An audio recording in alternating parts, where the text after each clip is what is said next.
आलु उसिनेर यसलाई पकाएर प्याज खोर्सानी अदुवा लसुन हालेर पकाएर फर्सीको पातमा यसो फर्सी पात उसिन्नुपर्छ। अनि त्यसपछि त्यसमा यसरी राखेर अब यसलाई यस्तो गर्नुपर्छ।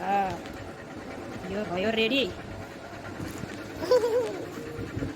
त्यसपछि यसलाई यहाँ मैले बेसन हर्दी निमक हालेर रेडी पारिदिन्छु। अनि यसलाई पानी हालेर यसलाई अब यस्तो बनाउने हो झोल। अनि त्यसपछि उता कराई बसाएको छु। यसमा यसलाई यसो गरेँ अब खै के छ ल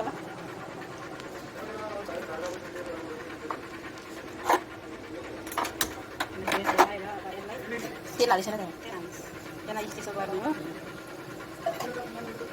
अनि त्यसपछि कराईमा धनिया बनाउने हो। हाम्रो रेसिपी रेडी।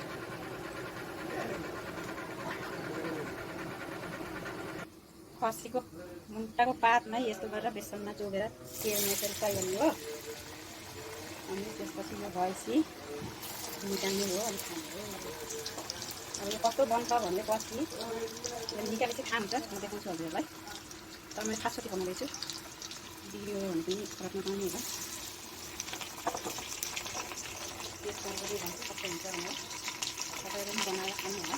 के लाग्छ ट्राई गर्नु। अघि मैले फर्सीको पात बनाएको थिएँ नि यस्तो कलर भयो। हेर्नु कस्तो टेस्टी छ। मैले पनि खाएर हेरेँ। बेसनमा लिएको थियो। अब कहाँ खाने किनेर ल्याएको एकदम महँगो होइन। त्यही भएर पकोडा बनाएँ। हेर्न सक्नुहुन्छ। अब चा बनाउने हो। अनि खाने हो। टेस्टी छ। हजुरले पनि खानु होला एकबार हेरेर।